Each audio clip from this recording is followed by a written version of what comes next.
Değerli izleyenler, Rehber Gündem programıyla bu akşam da karşınızdayız. Stüdyoda önemli bir konuğumuz var.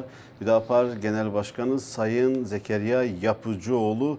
Gündemi tabii değerlendireceğiz ama gündemden de öte biraz da Hüdapar'ı konuşacağız. Çünkü Hüdapar geçtiğimiz hafta çarşamba günü 4. olan büyük kongresini yapmıştı. Kongrede yeni başkan Sayın Zekeriya Yapıcıoğlu seçildi. Zekeriya Yapıcıoğlu bu akşam konuğumuz ve Hüdapar'la ilgili, Hüdapar'ın vizyonuyla ilgili geniş, detaylı, teferruatlı sorularımız kendilerine olacak. Sayın Başkan, yayınımıza hoş geldiniz. Hoş bulduk Olcay Bey. Teşekkür ediyorum. Sağ olun, teşekkürler. Bu akşam tabii Zekeriya Bey'e sadece ben değil, gazeteci arkadaşım Kenan Çelik Beyefendi de o da benimle birlikte olacak. Yoğun bir şekilde Zekeriya Bey'e sorularımızı yönelteceğiz. Tüm merak ettiklerinize cevap arayacağız.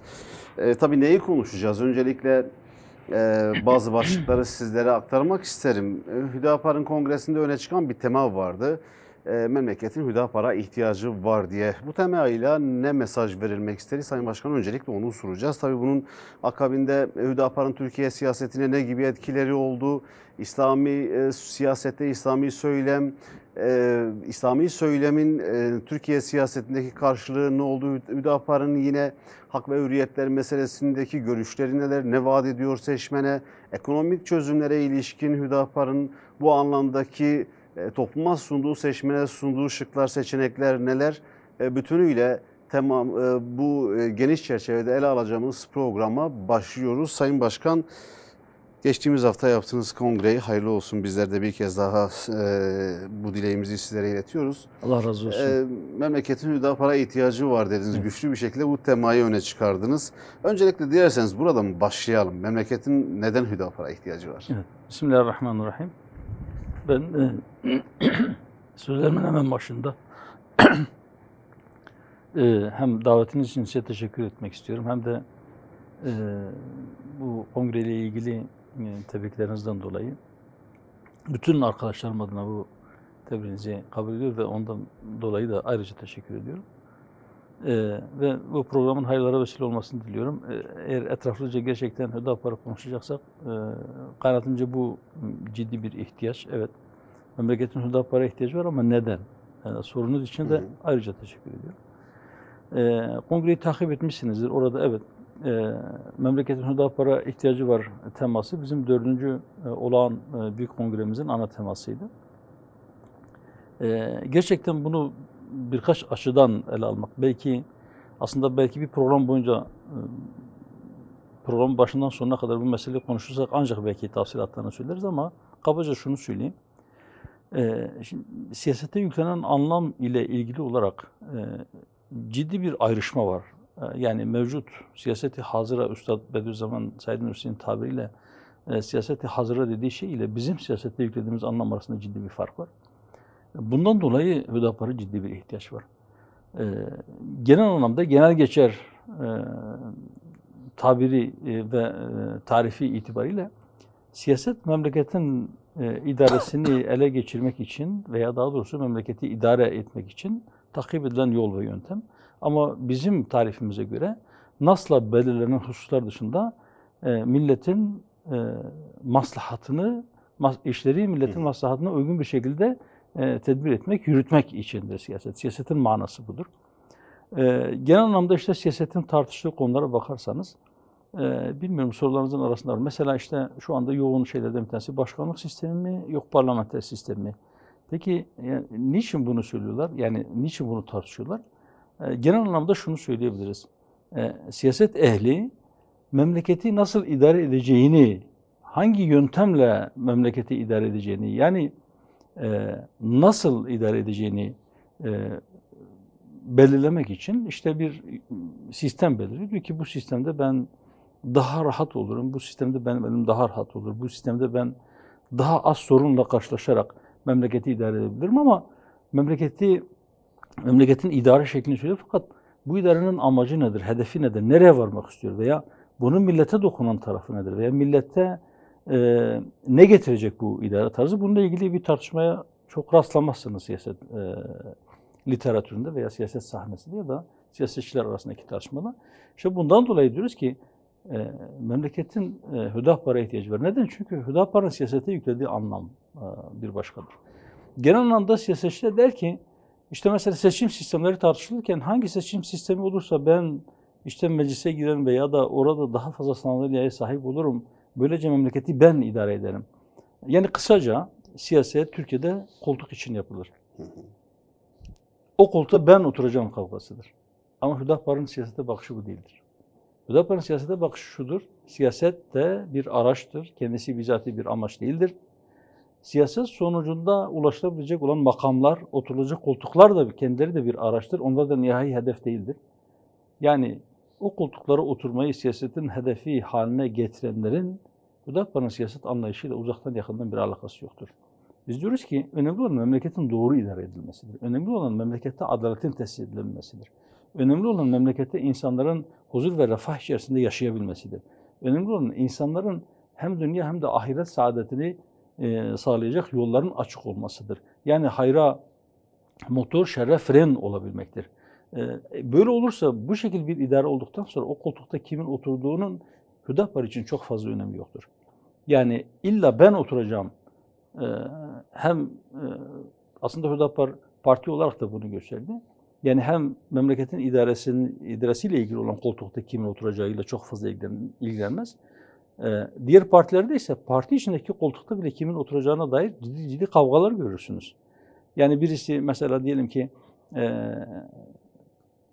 partide önemli bir görevde bulunmuştur. Genel merkezde güçlü bir konum vardır.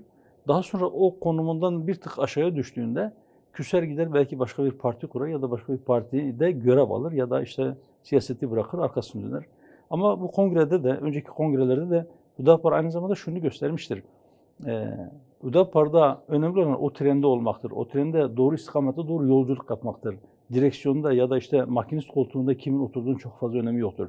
Yani şoför koltuğundan kalkan arabadan inmiyor. Şimdi sosyal medyada bu konu çok konuşuldu. Pardon araya girdim ama yani 4 başkan değişti değil mi şimdiye kadar? Önce Hüseyin Yılmaz aslında Hüseyin Bey, şöyle söyleyeyim. Kurucu başkandı. Hüseyin Bey kurucu başkandı. Onu zaten biz devam etmesi için ikna etmeye çalıştık. Fakat kurucu başkanlığı kabul ettiğinde de şart koştu. Dedi ki 1. kongrede ben bırakıyorum o zamana kadar. Öyle bir şart koşmuştu. Sonra 1. kongrede arkadaşlar görevi bana tevdi ettiler. Aldık görevi, yapabildiğimiz kadar yaptık. Bir sonraki dönem tekrar görevi tevdi ettiler. 2 dönem yaptım. 2 dönem sonra milletvekili seçiminde bağımsız aday olarak girmem, yine yaptığımız istişareler sonucunda öyle uygun görüldü. Ben genel başkanlıktan istifa ettim. Diyarbakır'da bağımsız aday olarak girdim. O dönemde Allah gani gani rahmet eylesin. Rahmetli Mehmet Yavuz hocamız vekaleten 3. olağan kongreye kadar görevi sürdürdü. 3. olağan kongrede de kıymetli kardeşim İshak Sağlam bir dönem 3 yıla yakın bir süre genel başkanlık yaptı. Sonra yine işte bir farkımız daha. Yani diğer partilerde bazen genel başkanlıkla ilgili olarak ciddi kavgalar görürsünüz. Biz de İshak bir genel başkanken, hiçbirimizin genel başkanlığına itirazı yokken, hatta ısrarla bunu sürdürmesini biz talep ederken, dedi ki biz teşkilatlarla bir tamayül yoklaması yapacağız. Yani geniş çaplı bir istişare yapacağız teşkilatlarla. Hem GİK'te kimi görmek istiyorlar, partinin üst yönetiminde hem de genel başkan olarak kimi görmek istiyorlar biz soralım. Hatta ben kendim itiraz ettim, dedim ki bence genel başkanlığı tartışmaya açmayalım. Yani tamam soralım, kimi yönetimde görmek istiyorsunuz? Fikir beyan edenler olursa olur ama yok neyse neticede istişare sonucunda böyle bir temayül yoklaması yaptık. O temayül yoklamasında da benim ismim biraz öne çıkınca ben talipli değilim bu göreve söyleyeyim ama yani teşkilatlar isteyince genel başkanımız da eğer biz sorduk teşkilatlar böyle istiyor. Şimdi bazıları belki mangalda kül bırakmıyor işte parti içi demokrasi derler. Evet. Biz de istişare diyoruz buna. Yani aramızda inşallah işlerimiz hep istişareli olacak. Bundan sonra da böyle olacak. Mutlaka geniş olabilecek en geniş anlamda bütün işlerimizi istişareli yürütüyoruz. İşte bu da yani Hüdapar'ın belki siyasete getireceği yeni bir şey. Belki işte şu anda 110'un üzerinde parti var. Türkiye'de faal olarak siyaset yapan. Bunu kaç tane partide görebilirsiniz? Onu da kamuoyunun takdirine işte bizi izleyenler kendileri takdir etsinler. Biz yine inşallah hep beraber kardeşçe bu işi götüreceğiz. Üslup, siyasetin kullandığı üslup başından beri biz hep şikayet ediyoruz. Kamuoyu da ben inanıyorum ki millet de şikayetçidir siyasetin bu üslubundan. Biz hep nezih bir üslubu tercih ettik. O üslupta devam ettik. Bu üslubun yerleşmesi için de inanıyorum ki siyasette Hüdapar'a ihtiyaç vardır. Biz mesela önce insan diyoruz, öncelikle adalet diyoruz. Adaleti her şeyin merkezine oturtmuşuz. Biz diyoruz ki aleyhinize bile olsa sakın adaletten ayrılmayın emrine sıkı sıkı kulak verin diyoruz. Bir şey daha, yani emir kipiyle gelen çok ayet vardır. Zaten bir şey Allah söylüyorsa yapın veya yapmayın diyorsa olumlu veya olumsuz manada bu bir emirdir. Ama iki yerde Allah size emrediyor diye iki ayette geçiyor. İkisinde de adalet vardır. Birinde Allah size adaleti, iyiliği, ihsanı ve akrabaya yardım etmeyi emreder diye geliyor. Açık bir şekilde Allah size emrediyor ve muhakkak Allah size emrediyor. Buradaki Arapça bilenler bilir işte innallâhe, yani muhakkak ki Allah işte ya'muru. Diğerinde de ya'murukum, sizlere emrediyor. Nedir orada? Mutlaka emaneti ehline vermenizi ve insanlar arasında adaletle hükmetmenizi emrediyor. İkisinde de adalet var. Birinde ayrıca emaneti ehline vermek emri vardır. Yani bu kadar önemli ki yine Kur'an-ı Kerim'de Allahu Teala peygamberleri göndermesinin sebebi olarak işte yeryüzünde adaleti hakim kılmaları, insanlar arasında adaletle hükmetmeleri olarak bize bildiriyor, izah ediyor. Biz bundan dolayı diyoruz ki biz adaleti hiçbir şeye feda etmeyeceğiz. Nedir mesela? Basit bir örnek. Bazen parti değiştirenler oluyor.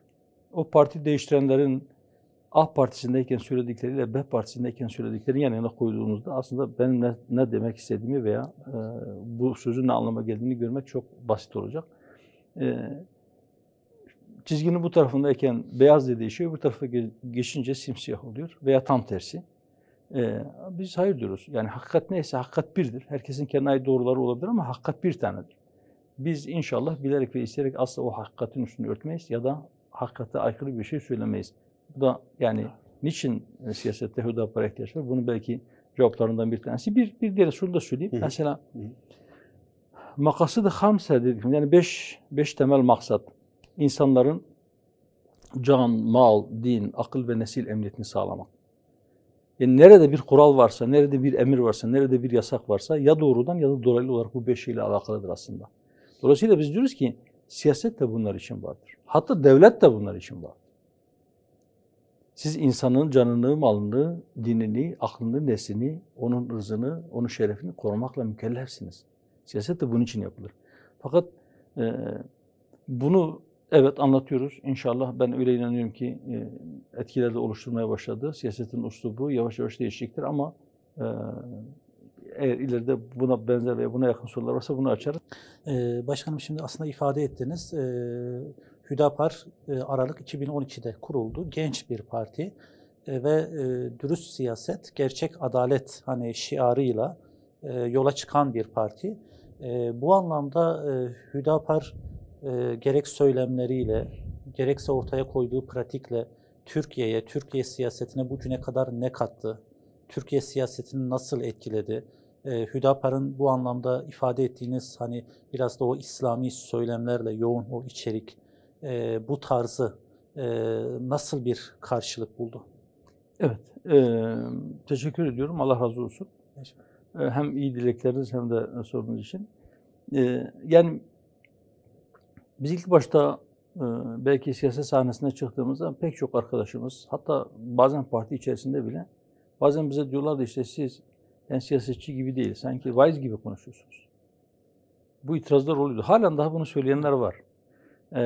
Evet, yeri gelir böyle. Şimdi mesela biraz önce işte bazı ayetlerden bahsettik. İşte Allah-u Teala'nın peygamberleri yeryüzüne gönderme, insanlara gönderme, o elçileri gönderme gerekçesinden bahsettik.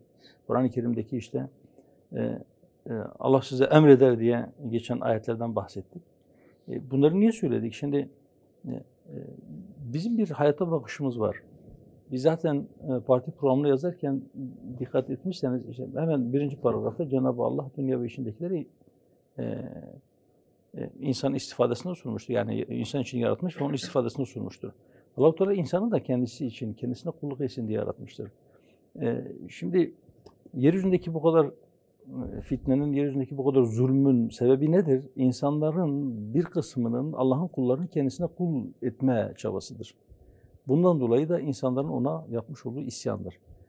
Eğer herkes yerini, haddini bilirse, yani bütün insanlar sadece bir tek Allah'a kulluk ederse, insanlar birbirlerinin önünde eğilme, birbirlerini tazim etme ya da birbirlerine tapınma gibi bir şeye girmezse ya da birileri diğerlerine kendisini ilah yerine koyup diğerlerine dayatmazsa, onları kendisine boyun eğdirme konusunda zulmetmezse, yeryüzünde bu kadar sorun çıkmayacak. Yani insanlar bir tarağın dişleri gibi birbirine eşit olursa, belki bu kavgalar, bu huzursuzluklar çıkmayacak.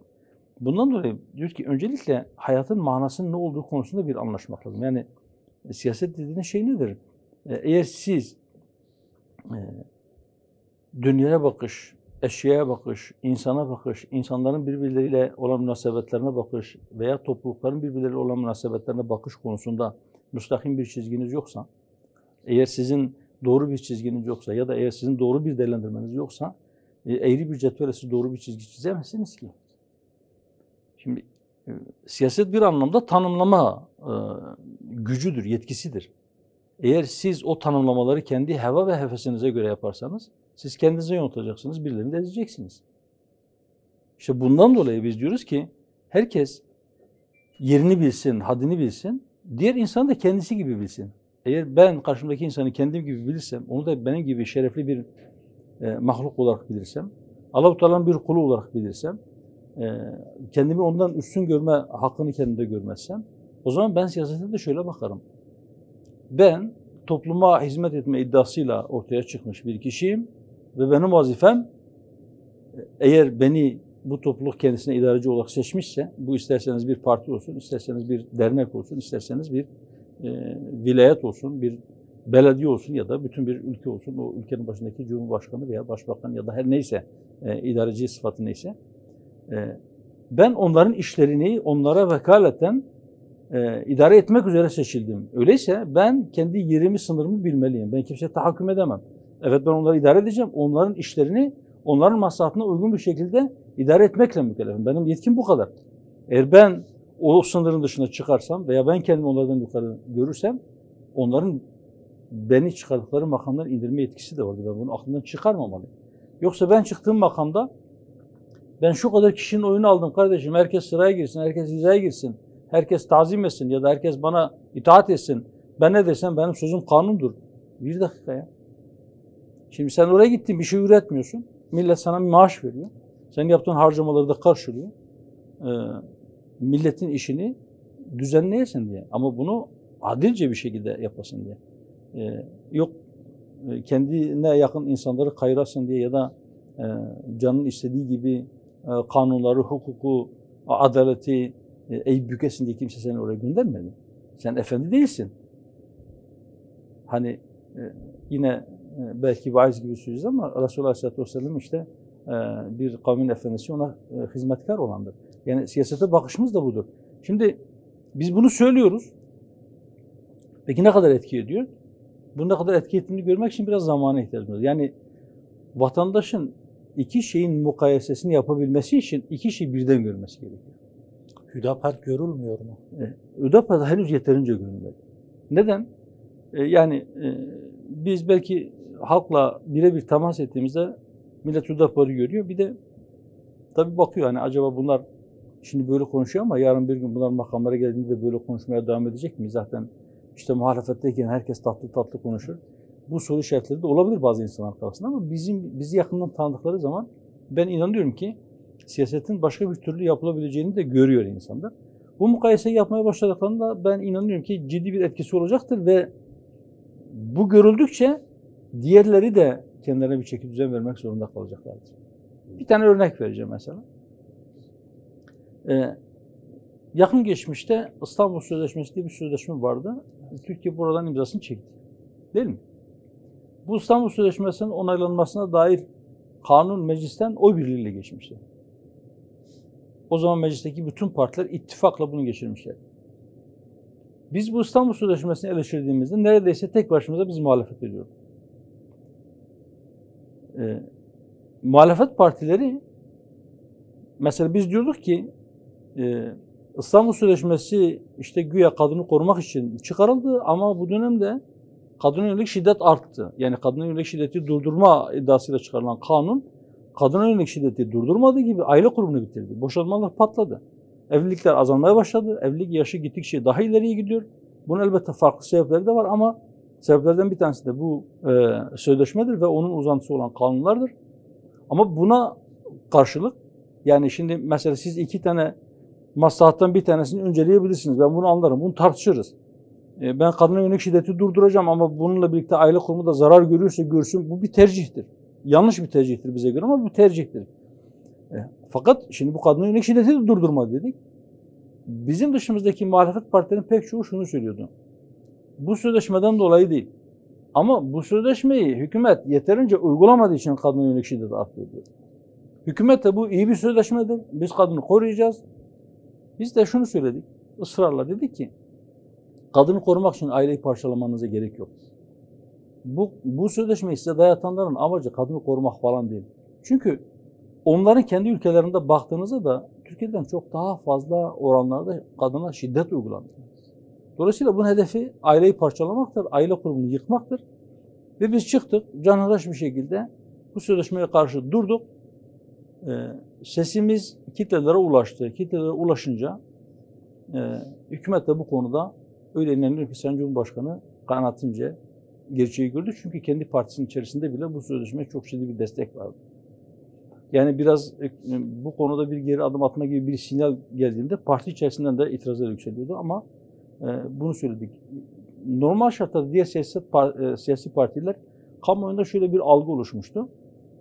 Bu sözleşmeye karşı çıkanlar kadına yönelik şiddeti destekleyenlerdir veya işte kadına şiddet serbest olsun diyenlerdir. Bu algı nedeniyle yani kamuoyunda oluşturulan bu algı nedeniyle diğer siyasi partiler belki elini taşın altına koymaya çekiniyordu. İşte biz bu sözleşmeye karşı biz mücadele edersek veya bir şey söylersek millet bizi kadın düşmanı olarak algılar. Hayır, biz kadın düşmanı değiliz. Millet bizi böyle algılarsa da kısa vadede, uzun vadede inşallah biz bunu düzelteceğiz. Ama aile kurumu yıkılıyor. Aile kurumu yıkılırsa kadın en büyük zararı aslında o zaman görecek. Sadece kadın mı? Hayır, kadın da değil. Çocuklar da görecek. Bütün bir toplum zarar görecek. Öyleyse biz siyaseten doğru yapmamız gereken şeyi yapalım dedik ve yaptık ve sonuçta alındı. Hüdapar'ın öne çıkan gündem olan sloganlarından biri de önce insan, öncelik adalet sloganı. Şimdi tabii Türkiye'de birçok kesim adalet çığlığı atıyor, adaleti haykırıyor. Özellikle de son süreçte rüşvet, liyakatsız atamalar, işte dar gelirlinin her geçen gün fakirleşmesi, sermaye sahiplerinin olabildiğince zenginleşmesi, bu süreçte daha fazla adalet vurgusu öne çıktı. Birçok siyasi parti de bu vurguyu yapıyor. Hüdapar'ın önce insan, öncelik adalet sloganıyla verdiği mesaj ne? Adalet mefhumu adına topluma vaat ettiğini. Şimdi biraz önce söylediğim iki tane husus. Bir, dedi ki Allah-u Teala dünyayı ve içindekileri insanoğlunun istifadesine sunmuştur. Öyleyse biz Allah'a ve ahiret gününe inanan insanlar olarak biz de önce insan deriz. Eğer bütün dünyayı insana musahhar kılmışsa, yani pek çok ayette işte güneşin, ayın, dağların, ırmakların, denizlerin insanın emrine amade kılındığı, musahhar kılındığı bizzat Allah-u Teala tarafından söyleniyor. Bundan dolayı eğer insan eşrefil mahlukatsa, eğer ahsen-ı takvim şeklinde yaratılmışsa biz önce insan deriz. Önce insan. Eğer Allah-u Teala tenezzül edip insanla konuşmuşsa, ona mesaj göndermişse önce insan. Yine biraz önce söylediğim gibi eğer Allah-u Teala peygamberleri, elçileri, kitapları göndermesinin gerekçesi olarak yeryüzünde adaleti hakim kılmak ve bütün peygamberlere bunu emretmişse, adil olun, adaletle, insanlar arasında adaletle hükmedin diye emretmişse o zaman öncelik adalet deriz. Evet. Yani bu bizim inancımızın bize yüklediği bir sorumluluktur. Fakat adalet derken yani adaletin tarifi de şimdi adaletin tarifi her şeyi yerli yerine koymak. Adalet derken adaleti de yerli yerine koymanız gerekiyor. Yani adaletin tarifini kendi hevanıza göre değil. Gerçek manası neyse ona göre yapmanız lazım. Şimdi tamam ben adil olacağım ama işte filanca partinin kartvizitini cebinde taşıyan kadro alacak, öbürleri almayacak. Yani ben görevleri, kamu hizmetlerini yaparken ya da kamuya eleman alırken ben liyakat esasına bakmayacağım. Nereye yakın durduğuna bakacağım. Adalet bunun neresinde? Ya da siz memleketin yeraltı, yerüstü kaynaklarını kullanarak ya da devletin imkanlarını kullanarak zenginleşen bir sürü insan var. Her külfet gerektiğinde siz yükü garip gurabanın sırtına vuracaksınız. Adalet bunun neresinde? Siz topladığınız her 100 lira verginin 60 küsur lirasını dolaylı vergilerden alacaksınız. Yani harcarken bu vergiyi ödeyen ama vergi ödediğinin farkında bile olmayan yine insanların sırtına yükleyeceksiniz. Adalet bunun neresinde? Yani sizin bu adalet dediğiniz şey akrep gibi midir ki yalın ayakları soksun? Çizmesi kalın deriden ve parlak olanlara dokunmasın. Ama yalın ayakları garip gurabayı soksun. Şimdi şu anda memlekette sorun. Yani gerçekten zengin ve ya da siyasi nüfus sahibi birisiyle sıradan bir vatandaş adliyeye gittiğinde aynı muameleyle mi karşılaşıyor? Bunu sorun insanlara. Eğer insanların %15'i evet aynı muameleyle karşılaşıyor diyorsa tamam. Biz demek ki biz toplumu yanlış okumuşuz. Eğer siz yazılı sınavı kazandığı halde mülakata giden bir insan tabiri amiyane ile dayısı olanla olmayan aynı muameleyi görüyor. Eşit şartlarda kim o işe ehilse ve layıksa ya da o işe muhtaçsa o kadroya yerleşecek diyebiliyor mu toplum? Hayır. Herkes kendince bir torpil aramaya koyuluyor. Öyleyse adaletin uygulanmasıyla ilgili ciddi bir sorun var. Bugün mü var? Hayır. Ne zaman ki insan hüküm koyma makamında kendisini gördüyse, ne zaman ki insan bir yerlere geldiği bir makam sahibi oldu diye kendisi daha yukarılarda görmeye başladıysa bu sorun vardır. Sadece burada mı vardı? Hayır, bütün memleketlerde vardır. Nerede biraz önce söylediğim o emirler unutulmuşsa, Allah size muhakkak bir şekilde adaleti, iyiliği, ihsanı ve akrabaya yardım etmeyi emreder. Ve Allah size muhakkak surette emanetleri ehline vermenizi ve insanlar arasında adaletle hükmetmenizi emreder. Emirleri ki bunlar böyle teyitli, tekitli, altı çizilerek çok kuvvetli vurgularla ve mutlaka Allah size emrediyor. Bu bir emirdir diyor Allah-u Teala size. Ben size emrediyorum. Bakın dikkat edin bu size söylediğim bir emirdir diye. Böyle çok keskin bir şekilde, çok kat'i bir şekilde söylüyor ve sizin bu konuda inisiyatifiniz yoktur diyor bize. Biz ne zaman bunları unuttuk? Bunların unutulduğu her yerde. Bunları unutan insanlardan adalet bekleyemezsiniz. Biz o yüzden diyoruz ki bakın adalet o kadar önemli ki yani her konuda. Eğer adalet, şimdi memlekette huzur yok, asayiş sorunu var, beka sorunu var. Evet, siz adaleti unutursanız veya kulak arkası ederseniz siz asayişle ilgili sorunlar yaşarsınız. Siz kardeşlikle ilgili sorunlar yaşarsınız. Siz birlik beraberlikle ilgili sorunlar yaşarsınız. Siz beka korkusu yaşarsınız. Çünkü eğer adalet yoksa, devletin temeli ise, eğer mülkün temeli adaletse, siz adaleti sarsarsanız mülk sarsılır, devlet sarsılır. Devleti idare edenlerin tahtları sarsılır. Yürekler sarsılır. İnsanlar arasındaki bağlar sarsılır. İnsanlar arasındaki kardeşlik sarsılır. Evet. Öyleyse adalet. Adalet bu kadar önemli. Bu nedenle biz diyoruz ki önce insan, öncelik adalet. Bakın sizin hangi sorununuz var? Fakirlik sorununuz mu var? Siz bereket mi istiyorsunuz? O zaman adil olun. Siz huzur mu istiyorsunuz? Adil olun. Siz kardeşlik mi istiyorsunuz? Adil olun. Siz birlik beraberlik mi istiyorsunuz? Adil olun. Siz güçlü olmak mı istiyorsunuz? Adil olun. Siz sisteminizi, devletinizi devam ettirmek mi istiyorsunuz? Adil olun. Hepsinin ilacı adalettir. Eğer siz insanı şerefli bir şekilde el üstünde tutar, onun haysiyetini incitmezseniz ve siz adaleti gerçekten ikame ederseniz o zaman siz hiçbir şeyden korkmanıza gerek yok. Bütün bunlar. Mesela işte Türkiye fakir bir ülke mi? Yok. Dünyanın en zengin 20 ülkesinin arasında değil mi? Peki Türkiye'de fakir yok mu? Çok. Neden? Çünkü bölüşüm adil değil. Neden? Çünkü vergi yükü adil dağıtılmıyor. Neden? Çünkü kadrolar adil dağıtılmıyor. Neden? Çünkü nimetler adil bölüşülmüyor. Neden? Çünkü memlekette zenginleşen insanların, yani bugünkü iktidarla alakalı bir şey değil. 100 yıldır bu böyle. Zenginleşen insanların çok önemli bir kısmı kamu kaynaklarından zenginleşiyor. Maalesef. Evet. Şimdi böyle bir toplumda siz sosyal barışı veya huzuru nasıl temin edeceksiniz? Birilerden uç verecek. Siz istediğiniz kadar işte bütün camilerde, siz minberlerden işte aman işte huzuru bozmayın, aman işte Allah fesadı sevmez değil. Evet. Allah-u Teala fesat çıkaranları sevmez ama fesat çıkaranlar sadece yapılan haksızlıklara itiraz edenler mi? O haksızlıklara zemin hazırlayanlar kendileri müfsit değil mi? Allah-u Teala'nın adalet emrini ısrarla duymazlıktan gelenler toplumu ifsada doğru sürüklemiyor mu? Mevzu derin evet. Ama bununla iktifa ederiz. Sayın Başkan, şimdi Allah razı olsun. aslında ifade ettiğiniz, deminden hani okuduğunuz, işaret ettiğiniz bir takım ayetler de oldu. Hüdapar hani siyasette İslami bir söylem geliştirdi ve bunu ortaya koyuyor.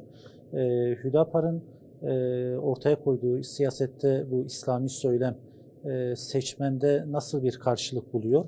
Şimdi daha önce tabii seçimlere de girmiş bir partisiniz. Bunu da göz önünde bulundurarak baktığınızda yani Hüdapar'ın siyasette İslami söylemi seçmende ne kadar karşılık buluyor ve Türkiye şartlarında, Türkiye'de oluşmuş hani bir takım siyasi ön kabuller var. Dolayısıyla İslami siyaset yapmanın zorlukları var mıdır, nelerdir? Evet. Yani evet, bu konudaki belki karşılaştığım en büyük zorluklardan bir tanesi şu. Türkiye'de yıllarca birisi işte siyasette veya siyaset yapan birisi eğer Allah'ın adını anarsa ya da Allah-u Teala'nın neyden razı olduğu konusunda bir şey söylerse ona hemen şu etiket yapıştırılırdı. İşte dini siyasete alet etme.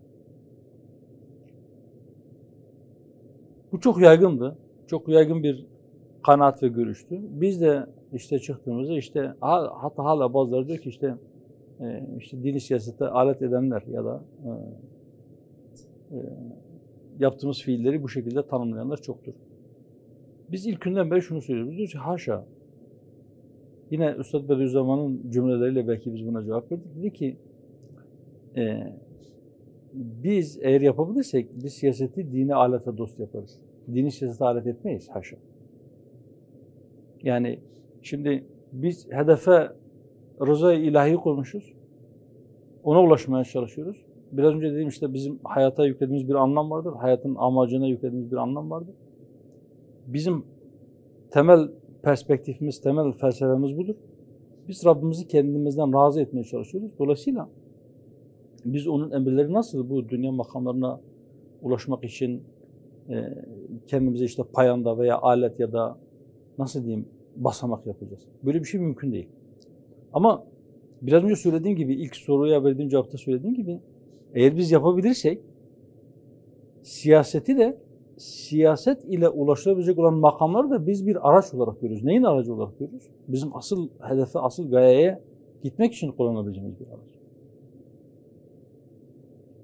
Yani eğer siz hakkın rızasına ulaşmak için halka hizmet etmek istiyorsanız elbette o hizmet etmenin daha büyük çapta hizmet edebilmenin araçlarından bir tanesi siyaset. Yani 1 saatlik adil bir yönetim 1 yıllık nafile ibadetten daha fazla mizanda ağır gelecektir. Veya 1 günlük adil bir yönetim. Bunu biliyoruz. Öyleyse biz sadece işte kendi köşemize inzivaya çekilip nafile ibadetlerle Rabbimizin rızasını aramıyoruz. Eğer biraz önce tekrar oraya döneceğim. Eğer Allah-u Teala peygamberlerini yeryüzünde adalete hakim kılsınlar, insanlar arasında adaletle hükmetsinler diye göndermişse bu çok önemli bir vazife. O vazifeyi yapmak için biz bu alana girdik. Şimdi tabii ilk başta da o çok şey geldi. Biz dedik ki tamam kardeşim öyle söylüyorsunuz, peki biz bu söylemlerimizle siyasete nasıl bir menfaat elde ettik?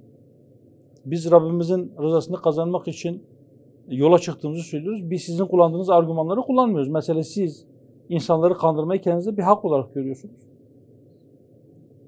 Siyasi rakiplerinize iftira etmeyi kendinizde bir hak veya işte meşru bir şey olarak görüyorsunuz. Biz hayır diyoruz. Bizim amacımız meşrudur. Varmak istediğimiz hedef meşrudur. Dolayısıyla bizim vasıtalarımız da meşru olmak zorundadır. Siz insanları kandırıyorsunuz, biz kandırmıyoruz. Vatandaş bize soruyor. Mesela ben kendim söyleyeyim. 2018 seçimlerinde Diyarbakır'ın bir ilçesine gittik. Kahvehanede birkaç tane vatandaş oturuyor. Selamünaleyküm, aleykümselam. Oturduk, konuştuk, hal hatır sorduk. Seçim çalışması yapıyoruz. Bir tanesi sordu. Ya tamam dedi efendim dedi. Sen bu söylediklerin iyi güzel de ben sana bir soru soracağım. Buyurun sor dedim. Dedi şimdi sen seçilirsen, benim oğlum var bir tane işçi. Sen ona kadro verecek misin dedi. İşe alacak mısın? Dedim amca ben bunu sana sözünü vermiyorum. Dedi ki o zaman ben sana oyumu niye vereyim? Şimdi hadi şimdikiler üzerlerine alınmasınlar. Zamanın birinde bir tane bir başbakan vardı. Seçimlerden önce herkese 2 tane anahtar vaat etti. 2 tane anahtar. Ne? Bir ev anahtarı bir de araba anahtarı. Verdi mi peki? Herkese 2 anahtar. Uçuk bir vaat değil mi? Ama yapıyorlar. Biri diyor işte ben şu kadar zam vereceğim. Öbürü diyor ki o ne söylüyorsa ben 5 fazlasını vereceğim. Yani Bu seçmeni daha mı çok etkiliyor ya da etkiliyor cezbediyor? tabii. Ya bir umut yani seçmen diyor ki tamam ben yani belki olur. Bir heyecanlanıyor o esnada. Fakat biz vatandaşa o vaadi verdiğimizde belki oyunu alabileceğimiz halde biz diyoruz ki bir dakika beni kayıtlayan şeyler var. Ben her hakkı söylemezsem bile ama söylediğim her şeyin hak olması benim için bir zorunluluk. Ben seni kandıramam. Ve biz vatandaşa şunu söyledik. Dedi ki bakın biz size 3 şey vaat ediyoruz. 1, sizin malınızı çalmayacağız. 2 dedik, biz sizi kandırmayacağız. Ve biz size ihanet etmeyeceğiz. Yani emanete ihanet etmeyeceğiz. Malınızı çalmayacağız. Size yalan söylemeyeceğiz, sizi kandırmayacağız. Bizim vaatlerimiz budur, 3 tane. Bakın size şu kadar mal, şu kadar mülk, şu kadar kadro vaat etmiyoruz. Biz bunu söyledik. Peki şimdi hani İslami bir çizgide yürümenin siyaseten bir Müslümana nasıl bir faydası var? Yani bu anlamda. Ama gerçek manada evet çok büyük bir faydası var. Nedir o fayda? O vatandaşı kandıranlar, 3 günlük dünya makamları için kandıranlar gerçek hayata uyandıklarında neyle karşılaştıklarını veya onların neye mal olduğunu görecekler. Ama biz şimdiden bildiğimiz için elhamdülillah Rabbimizin lütfuyla bildiğimiz için biz diyoruz ki bir dakika kardeşim. Bizim gerçek hedefimiz, asıl gayemiz, nihai varmak istediğimiz nokta siyaseten oturulacak koltuklar değildir. Ya da siyaset yapılarak oturulacak memleketteki dünyalık olarak en yüksek makam değildir. Hepsinin üstünde Allah'ın rızası vardır. Biz ona talibiz. Dolayısıyla bizi ondan uzaklaştıracak olan şey bizi memleketin en tepesine de getirse biz o makamı elimizin tersiyle iteriz. İşte Hüdapar'ın farkı budur. Zorlu süreç en başından başlıyor sizin için. Tabii ki. Yani Türkiye siyasetinde bugüne kadar olmadık vaatler hep verildi. İnsanlar da o vaatlerin peşinde koştular. Evet. Dolayısıyla siz de gerçekçi davranıyorsunuz ve o Türkiye'nin geçmişinden bugüne miras olarak belki de sizin siyasetçilerin, politikacıların taşımış olduğu vaat gerçeğini, evet onu aktarmıyorsunuz. Elbette ki bunun zorlukları da olacaktır. İslami siyaset yapmak Türkiye'de hani pek de o kadar kolay değil ki. Siz de bunu açıkça ifade ediyorsunuz. Yaşadık bunu. Birebir yaşadık yani. Gördük. Evet. Seçim çalışmaları yaparken gördük. Evet. Evet. Peki Sayın Başkan şimdi adalet kavramı üzerinde biraz daha ben durmak istiyorum. Şimdi hak, hukuk, adalet gibi kavramlar herkes kullanıyor, herkes sahipleniyor. Ancak siyaset kurumunun bunu içselleştirmesi, gerçek manada içselleştirmesi, bu anlamda siyaset kurumu samimi değil mi o da ayrıca tartışılır da. Yani hak ve hürriyetler meselesinde siz Türkiye halkına, seçmene ne vaat ediyorsunuz Hüdapar olarak? Yani şimdi de iktidar birçok vaatte bulunuyor bu anlamda ki geçmişte hani şu da oldu. Bazı reformlarla yeni süreçler başladı ama bir yönden sonra tıkanma oldu ve daha fazla ileri gidilmedi. Hatta şimdi geriye gidildiğine dair eleştiriler de var. Ne vaat ediyorsunuz hak ve hürriyetler konusunda? Şimdi biraz önce kurduğum bir tane cümleyi bir daha hatırlatayım. Dedi ki yani iktidar bir anlamda tanımlama gücüdür. İktidarlar bazı şeylerin tanımlı yapma gücünü kendi ellerinde bulundururlar ve o tanımı istediği gibi yapma hakkını bazen kendilerine görürler. Buradan nereye geliyorum?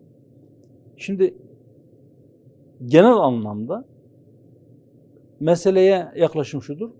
Yani hakların kaynağı nedir? Pek çok insan size bazı beşeri metinleri referans verirler.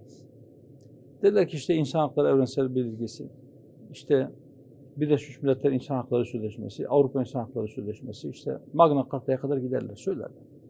İşte şu belgelerde işte şu haklar teminat altına alınmıştır. Peki o belgeyi kim yazdı?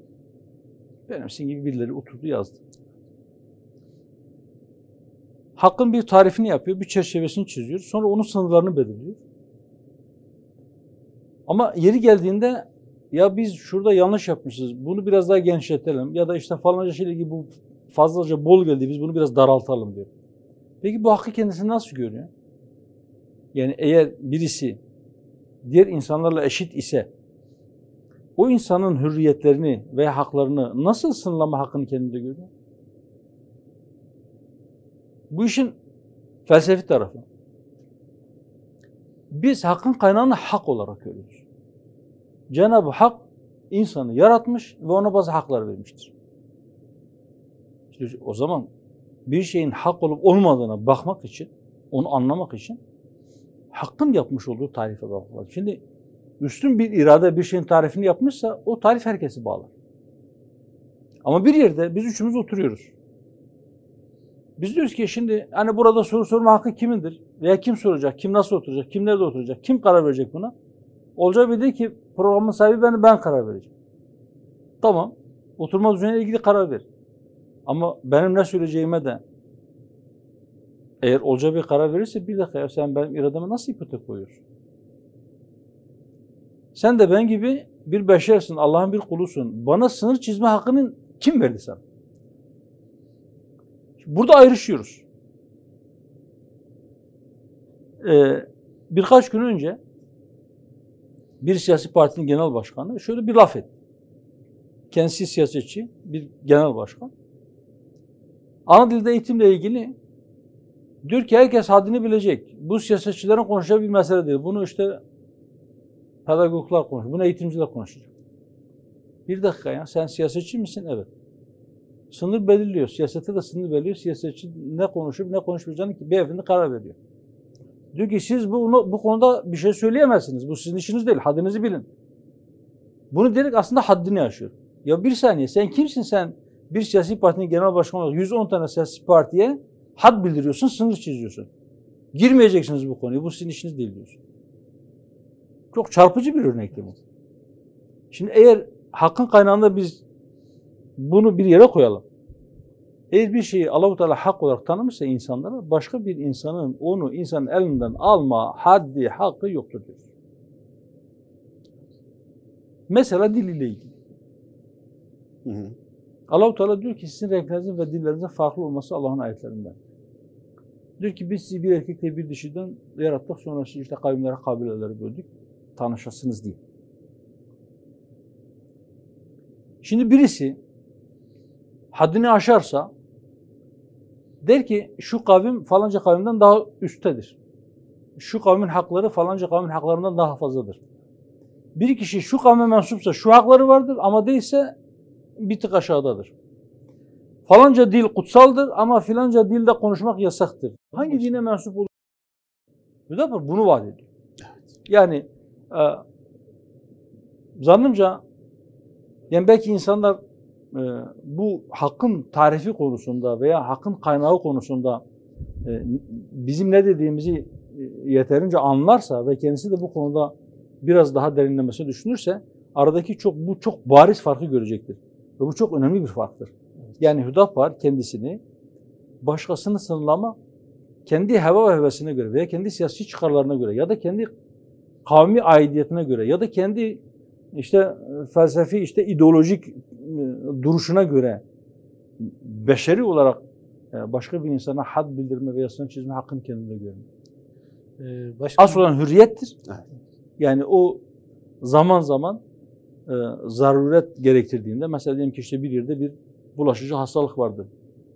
O bulaşıcı hastalıktan dolayı yani işte bir yerde oldu, oraya gidenler hastalanacak, arkadaş buraya girmeyiniz. Burası karantina altındadır demek. Belki seyahat hürriyetini sınırlandırmaktır ama o hastalıktan dolayı daha büyük bir maslahat için ve geçici olarak olur. Bu gibi meseleler onun da sınırları bellidir, yine hukukta bellidir. Yani Hüdapar belki birileri nefsani hürriyetleri veya işte tabirimi mazur görüyorsan hayvani hürriyetleri alabildiğince serbest bırakıyor ama insan yapan şeyleri olabildiğince daraltıyorlar ve bunun adına da özgürlük diyorlar. Bizim işte o hürriyet tarifimiz, hürriyet anlayışımız da farklıdır. Aslında insanı insan yapan hürriyetlerdir ve onların sınırlarının insan tarafından kendi insanın hevasına veya ideolojisine ya da iktidarına göre onların sınırlanması doğru değildir. Hak ve hürriyetler demişken Türkiye'nin gündeminde olan bir konu anayasa konusu, yeni anayasa yapımı noktasında. Tabii bu konuda hani bir takım çekinceler var. Kamuoyunun beklentileri ve aynı zamanda bir takım çekinceleri var. Nedir o? Şimdi mevcut anayasa ile ilgili öteden beri kamuoyunda herkesin mutabık olduğu bir husus var. Yani bu darbe ürünü bir anayasadır. Değiştirilmelidir. Sivil bir anayasa yapılmalıdır. Fakat bugün sivil bir anayasa yapımı noktasında hani iktidarın bir yaklaşımı var. Fakat bu yapılacak anayasanın dahi hani darbe ürünü anayasanın ruhuna dokunulmaksızın yapılacağı noktasında kaygılar var. Hüdapar'ın da bu anlamda hani saha çalışmaları oldu. İshak Sağlam'ın hani birçok parti lideriyle yeni anayasa konulu görüşmeleri oldu. Bu konudaki yaklaşımınız nedir ve sizin beklentiniz ne? Kongre öncesinde İshak Bey siyasi parti genel merkezlerini ziyaret etti. Ben de o dönemde onlarca sivil toplum kuruluşu, gazeteci, akademisyen bu konuyla ilgili, yeni anayasa ile ilgili söyleyecek sözü olan kişilerle oturup konuştuk, görüştük. Ve bunun gündem olması için, yani Türkiye'de halkın gündemine gelebilmesi için yoğun bir çaba içerisinde olduk. Bize göre yeni, sivil, adil bir anayasa acil bir ihtiyaçtır. Mutlaka yapılması gerekir. Bunun yapılmasının imkanı da vardır. Evet, biz böyle bir imkan olduğuna inanıyoruz ama şunu da söylüyoruz. Diyoruz ki, şimdi şu anda parlamentoda olan siyasi partiler ve hatta muhalefette olan partilerin de, parlamento dışı muhalefetin de çok önemli bir kısmı, sizin de söylediğiniz gibi, mevcut anayasaya itiraz ediyorlar. Bunun bir junta anayasası olduğunu ve Türkiye'nin bununla yönetilmemesi gerektiğini söylüyorlar. Ama bu konuda iş adım atmaya gelince bazıları ayak sürmeye başlıyor. O yüzden biz şunu söylüyoruz. Diyoruz ki bu yeni anayasa yapım süreci siyasi partiler için de bir samimiyet testidir. Şimdi göreceğiz. Biz yine inşallah yarından sonra, yani Perşembe günü öğleden sonra bu konuyla ilgili bir basın aracılığıyla yine bir ziyaretimiz olacak ve basın aracılığıyla bu konudaki görüşlerimizi biz tekrar kamuoyuyla paylaşacağız. Biz en başta şunu söylüyoruz. Diyoruz ki yeni anayasa yapmak mümkündür. Madem bütün siyasi partiler bundan müştekildir, şikayetçidir bu anayasadan. Bunun junta anayasası olduğunu söylüyorlar ve bunun mutlaka değiştirilmesi gerektiğini söylüyorlar. O zaman bir gelin, ön şartsız bir şekilde bütün partiler yuvarlak bir masanın etrafında biz oturalım. Kim ne istiyor? Bütün açık yüreklilikle biz bunu ortaya koyalım. Hiçbir partinin %100 dediği, bütün konularda dediği olmaz. Öyleyse madem anayasalar bir toplumsal mutabakat metnidir, madem bir toplumsal sözleşmedir, o zaman biz hangi konuda mutabık kalacağımızı, hangi konuda sözleşebileceğimizi ortaya koyalım ve ortak bir noktada buluşalım. O ortak nokta öyle bir nokta olsun ki en azından o masanın etrafındaki farklı kesimlerin temsilcilerine bakarak toplumun en geniş, olabildiğince en geniş kesimi desin ki evet, bu anayasa tamamen olmasa bile en azından önemli bir kısmı benim temsilcilerimin katkısıyla hazırlanmış ve diğerine göre daha adil olabilecek ve benim anayasam diyebileceğim, benim kabul edebileceğim bir anayasa diyebileceği bir metin ortaya çıksın. Yani olabilecek en geniş mutabakat ortaya bir şey koyalım. Ama eğer partilerden bir tanesi, bu iktidar olur, muhalefet olur. İşte benim anayasa metnim budur. Buyurun gelin bu metne destek verin şeklindeki bir anayasa yapım sürecini biz doğru bulmuyoruz. Şimdi ben de onu soracaktım aslında. Yani Hüdapar olarak sizin yeni anayasa konusunda olmazsa olmazınız var mı? Kırmızı çizgi dediğiniz var mı? Yani bu illa olmalı ya da şu maddeler illa olmamalı. Örneğin ilk 4 maddeye dokunulmalı şeklinde bir olmazsa olmazınız var mı? Evet, aslında yani biz bizim olması gereken ve olmaması gerekenler diye bizim de belirlediğimiz bazı kriterler var. Mesela biz diyoruz ki yeni anayasada değiştirilmesi teklif dahi edilemez, değiştirilemez hiçbir madde olmamalıdır. Neden? İşte biraz önce söyledim. Birileri bir beşer çıkıyor diyor ki ben şuraya bir kural koydum, hiçbir beşer bunu değiştiremez. Şimdi bunun mantığını birisi çıkıp bize izah etsin. Eğer bir metin, beşeri bir metinse, bugün için size mükemmel gibi gelse, siz mükemmel görseniz de yarın o eskiyebilir. Yarın onun aslında yanlış bir şey olduğu gelecek nesiller tarafından dillendirilebilir ve öyle görülebilir. Öyleyse hiç kimsenin hakkı yoktu ki gelecek nesillerin iradesini de şimdiden ipotek altına alsın. Ya bu şu madde değişsin, böyle değişsin, şu olsun, bu olsun değil. Ha diyoruz ki gelin önce biz şunda anlaşalım. Bizden 10 sene sonra, 20 sene sonra, 50 sene sonra, 100 sene sonra, bir nesil sonra, 2 nesil sonra gelecek olan insanların iradesine ipotek koyma hakkına sahip miyiz, değil miyiz? Gelin bu konuda anlaşalım önce. Böyle bir hakkı kendimize görüyor muyuz? Eğer görüyorsak biz zaten baştan yanlış yapıyoruz. Peki bu işte değiştirilemez. O ilk 4 madde değiştirilemez diyor. Neden? Onlar tabudur. Peki niye tabudur? Çok insan şunu zannediyor. Zannediyorlar ki işte Cumhuriyet ilk kurulduğunda 1923'ten beri bu maddeler böyle. Hayır. 1923'te Cumhuriyet ilan edildiğinde 1921 Anayasası yürürlükteydi ve ilk maddeler böyle değil. 1924'te Cumhuriyet'ten sonra, Cumhuriyet kurulduktan sonra 1924'te yeniden bir anayasa yapıldı. O anayasada da böyle değildi. 1927'de ilk 4 madde değiştirildi. 28'de ikinci madde özellikle değiştirildi. 1937'de bir daha değiştirildi. 1960 anayasası yapıldı. Bir daha değişti. 1980 darbesi oldu. 82 anayasasında bir daha değişti. Şimdi bu kadar değişmiş. Herkes kendine göre yazıyor ama diyor ki ben bu maddeleri dokundurtmam. Bir de ne zaman diyor bu maddeleri dokundurtmam? Mesela 1921 Anayasası'nda değişmez hiçbir madde yok. 1924 Anayasası'nda bir tane değişmez madde. Diyor ki devletin şeklinin cumhuriyet olduğuna dair madde değiştirilemez. Yani yeniden kimse saltanat falan getireceğim demesin. Artık devletin idare şekli cumhuriyettir. Yani ne demek? Yani halk kendi idarecisini kendisi seçecek. Biz buna dokundurtmayız kardeşim. Bir daha işte bir aile gelsin, saltanat devam etsin, babadan oğula geçsin, böyle bir şey yok. Sadece değişmez şey bu. 1961 Anayasası'nda yine böyle. 1982 Anayasası'nın taslağında yine böyle. Yani o başında Orhan Aldıkaşlı'nın olduğu, Profesör Orhan Aldıkaşlı'nın olduğu işte anayasa hukukçuları bir metin hazırlıyor. Danışman Meclisi'ne geliyor. Oradan da böyle geçiyor. Yani yine tek bir madde. Devletin idare şeklinin cumhuriyet olduğuna dair madde değiştirilemez. Değiştirilmesi teklif dahi edilemez diye bir şey var. Ama ne zaman ki Kenan Evren ve arkadaşlar önüne gidiyor, onlar diyorlar ki yok biz buna diğer maddeleri de 2. ve 3. maddeyi de ilave edelim. 4. madde olarak yazalım buraya. İlk 3 madde değiştirilemez. Değiştirilmesi teklif dahi edilemez. Bu bizzat Kenan Evren'in kaleminden çıkmış olan bir kanun metnidir.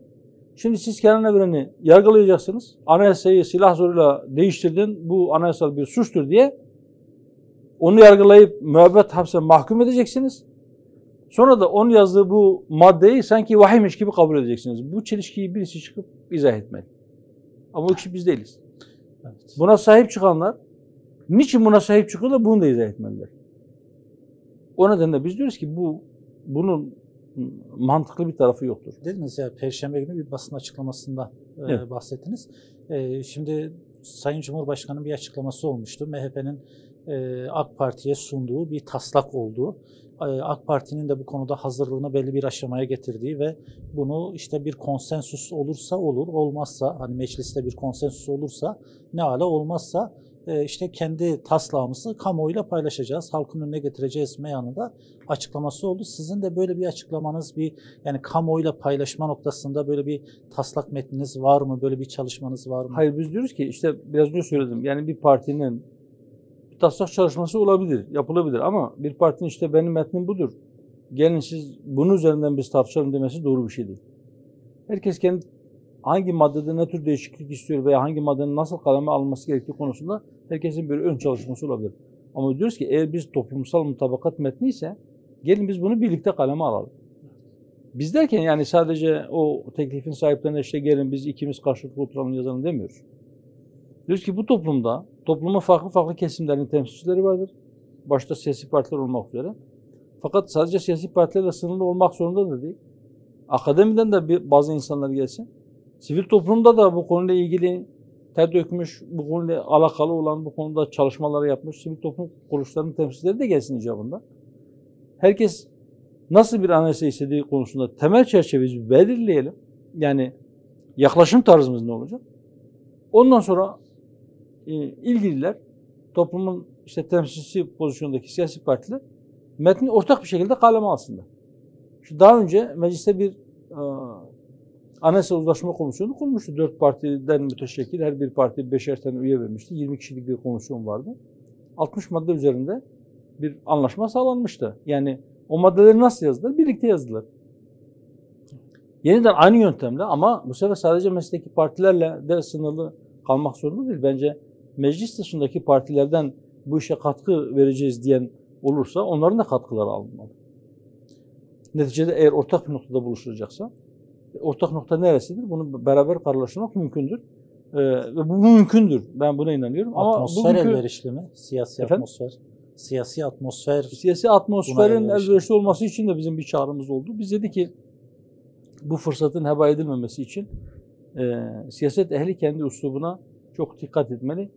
Bu sert üslup bu havayı dağıtır. Yani ve bu tarzı siyaset aslında iktidarın muhalefetin de iktidara yaklaşım tarzı. Yani eğer o söylüyorsa kesin olarak karşı çıkmamız gerekir. Kesin bir hakikat bile olsa karşı çıkacağız. Veya işte ben söylüyorsam zaten o karşı çıkar yaklaşım anlayışı doğru değildir. Bu yaklaşım da birlikte ortak bir mutabakat metni ortaya koymak çok kolay değil. Bu nedenle eğer özellikle siyasi partilerin temsilcileri, sözcüleri veya başkanları kullandıkları üsluba biraz daha dikkat ederlerse ortam yumuşar ve böyle bir ortak metni ortaya koyma da daha muhtemel bir hale gelir. Yani o ihtimal güçlenir. Biz o konuda da bütün siyaset dünyasına ve siyasi partilere çağrıda bulunuyoruz. Tabii anayasa meselesi oldukça önemli bir mesele. Bir program üzerinde yapılabilecek belki de bir mesele. İleriki zamanlarda inşallah vaktiniz olursa bu konuda tekrar size ağırlamak isteriz. Tabii sokaktaki insanların ana gündemi ekonomi. Doğru. İnsanlar cebine bakıyor, insanlar mutfağına bakıyor. Ev hanımları dolapta bir şey var mı, ocakta bir şey pişiyor mu, pişmiyor mu, nasıl pişiyor? Bunun derdindeler biraz da. Ekonomik sorunlara dair herkes bir şeyler söylüyor. Tabii insanların merak ettiği var. Yani Hüdapar yarın iktidar olursa halihazırda ekonomik sorunları çözebilecek ne gibi projeleri var? Ne vaat ediyorsunuz siz? İşte ben böyle bir politika yürüterek ekonomik sorunları çözeceğim diye. Şimdi biraz önce yani araya gitmeden önce Türkiye'nin aslında çok fakir bir memleket olmadığını söyledik. Yani dünyanın ilk 20 ekonomisi arasında bir yerde duruyor. Dünyadaki bütün ekonomik faaliyetlerin, daha dünyadaki servetlerden veya zenginliklerden Türkiye'nin almış olduğu pay aşağı yukarı nüfusuyla orantılı bir şekilde. Yani %1 civarında bir pay alıyor. Nüfusumuz da dünyanın %1'i kadar aşağı yukarı. Yani yaklaşık. Yani ortalama bir durumda. Hatırlarsanız bir ara hükümetin şöyle bir şeyi vardı. İşte 2023 hedefleri vardı. 2023'te işte 500 milyar dolar ihracat, işte dünyanın en büyük ilk 10 ekonomisi arasına girmek, kişi başına işte 25 bin dolar gayri safi milli hasıla. Şimdi siz memleketin genel anlamda, totalde ekonomik büyüklüğünü büyütebilirsiniz, zenginliklerini büyütebilirsiniz. Fakat bunları nasıl bölüştürdüğünüz, nasıl paylaştığınız önemlidir. Bizim en temel bakış açımız budur. Biz diyoruz ki eğer ülkenin ekonomisi çok iyi durumda olsa, en zengin ülkeler arasında da olsa ama eğer hakça bir bölüşüm yoksa, eğer bu refah tabana yayılmıyorsa, insanların bir kısmı açlıkla boğuşuyorsa, birileri de zenginliğine zenginlik katıyorsa, bu zenginliğin tabandaki işte sizin biraz önce söylediğiniz ay sonunu getirebilecek miyim? Akşama acaba ocağımı yakıp üzerinde tenceremi kaynatabilecek miyim diye düşünen bir insanın çok umurunda mı Türkiye ekonomisinin ilk 20'de mi olduğu, ilk 10'da mı olduğu ya da ilk 50'de mi olduğu? Şimdi yapılan son araştırmalar şunu ortaya koymuş ki dünyadaki servetin %99'u %1'lik kesimin elinde. Evet. %99'luk halk kesimi ise dünyadaki bütün servetlerin %1'iyle idare ediyor. Hani şairin meşhur şeyinde diyor ya işte Allah'ın bir kulunu bekleye dursun 10 kul, bir kişiye tam 9, 9 kişiye bir kul. Şimdi o %10'luk bir kesim %90'ı alıyor. %90'lık bir kesim de %10'a talim ediyor. Şimdi daha da vahim bir durumda. %1'lik kesim %99'u alıyor. %99 da %1 ile yetinmek zorunda. Onu da geçinmek durumunda ve karnını doyurmak için bir adeta bir nasıl diyeyim bir mücadele çırpınıyor. Doyuramıyor. Açtır yani. Neden? Çünkü servetler eşit dağılmıyor. Çünkü servetler adil dağılmıyor daha doğrusu. Yani eşitlik her zaman adalet değildir. Sen mutlaka herkesin geliri eşit olsun öyle bir şey yok. Yani öyle bir iddiamız yok. Ama servetlerin mutlak surette adil dağıtılması gerekiyor. Hüdapar her şeyden önce hakça bir bölüşüm vaat ediyor. Bunun da bir sürü enstrümanı var. Ya Türkiye'de dünyadaki o tablo kadar vahim bir durum yok. Ama Türkiye'de 5 parçaya bölürseniz insanları ilk %20'lik dilim, yani en zengin %20 Türkiye'deki servetin yarısını alıyor. Geri kalan %80 de diğer yarısını alıyor. %20'lik bir kısım açlık sınırının altında. En alttaki dilim. Onun üstündeki dilim de yoksulluk sınırının altında. Yani Türkiye'de aşağı yukarı 2 kişiden bir tanesi aslında yoksulluk sınırının altında bir gelire sahip. Türkiye'de işte kişi başına düşen milli gelir işte $10.000. Bakın kişi başına. Ayda yaklaşık $1.000. Yani ne demektir bu? Ayda işte ortalama 8.000 ya da 7.000 lira. Kişi başına, fert başına. Bakın aile başına değil. Kaç tane aile var? Bırakın siz ferdi. $7.000. Şimdi evet, şimdi Türkiye'nin diyelim ki ortalama olarak gelir seviyesi bu olabilir ama şimdi bu gelir belli bir yere akıyor. Bu şu son 1,5 yıllık bu işte Covid-19 salgını döneminde insanlar daha da fakirleşti. Neden? Çünkü bir sürü insan işini kaybetti. Gündelik olarak çalışan insanlar iş bulamadı. Belki evine ekmek götürmekte zorlandı. Küçük esnaf zor durumda. Onların yanında çalışanlar işsiz kaldı ya da maaşını alamayacak durumda. Evet. Peki Türkiye'de zenginler ne yaptı? Zenginler servetlerine servet kattılar. Türkiye'deki bankada 1 milyon ve daha üzeri bir miktarda hesabında para olan insanların sayısı arttı. Milyar ve üzerinde hesabında para olanların sayısı da arttı. Yani zenginlerin sayısı arttı. Onların servetleri de arttı. Dünya genelinde bu döneminde, yani şu son 1,5 yıllık dönemde, Covid-19 salgını döneminde servetini 2'ye 2,5 hatta 2,5 kat artıranlar, katlayanlar oldu. Yani işler tıkırında gittiğinde zengin kazanıyor. Ekonomik kriz çıktığında zengin daha fazla kazanıyor. Bu sistemden kaynaklanıyor. İşte Hüdapar diyor ki bu sistem terk edilmelidir. Şimdi eğer siz kapitalist sistemin içerisindeyseniz ve kapitalist sistemin sizde açmış olduğu yaraları da yine kapitalizmden tedavi etmesini bekliyorsanız siz çok beklersiniz. Gerçekten çok beklersiniz. Biz Türkiye'deki ekonomik sorunun 3 ana başlıkta toplandığını söylüyoruz. 1, diyoruz ki Türkiye'de iktisat fakültelerinde veya diğer fakültelerinde iktisat dersi verilen yüksek öğrenim kurumlarında kapitalist ekonomi teorisi iktisat ilmi diye okutuluyor. Bu bir teoridir. Yani insanlarımıza öğretiyor, diyor ki bu sizin bundan başka bir alternatifiniz yok. Biz de diyoruz ki hayır, bu insanı bir iktisat modeli değildir. Zengini daha zengin eder, fakiri daha fakir kılar, insanı putlaştırır. Sermayeyi de öyle bir duruma getirir ki yani kapitali ona sahip olmayan insanı insan olarak da görmez. Serbest piyasa koşulları diyorlar ama nerede serbest piyasa? Neye serbest? Sermaye serbest. Sadece ülke içinde mi? Hayır, ülke içinde değil. Uluslararası da dolaşıyor sermaye. Hatta devletler birbirleriyle yarışıyorlar o yabancı sermaye çekmek için. Peki tamam, şimdi bir şey üretirken ne lazım? Sermaye lazım, ham madde lazım, iş gücü lazım, enerji lazım. Bir de işte teşebbüs lazım. Tamam, sermaye dolaşıyor. Müteşebbis de gidip başka yerde iş kurabiliyor. Hatta gel yapıyorlar adama, davet ediyorlar. Ham madde parasını bastıran dünyanın dört bir tarafından yeraltı, yerüstü kaynaklarını alıyor, sömürüyor, götürüyor. İşte şu anda Türkiye'de üretici fiyatlarının artmasının sebeplerinden bir tanesi de şu, diyor ki ara mal ve ham madde bulmakta sıkıntı çekiyor. Neden? Çünkü Çin bir ejderha gibi ciddi manada ham madde çekiyor. Dünyanın dört bir tarafından neredeyse bütün metalleri talep ediyor. Hepsini getirin bana sat. Niye? Yani yönetim olarak komünist parti yönetiyor orayı ama iktisat sistemi olarak çok vahşi bir kapitalizm ve bir ejderha gibi dünyayı yutmaya çalışıyor.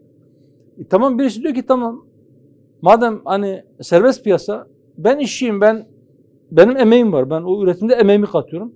Şu kapıdan ben geçeyim öbür tarafa, Orada bana uygun iş var. Ben orada hayır sen gidemezsin. Neden? Hani serbest piyasaydı?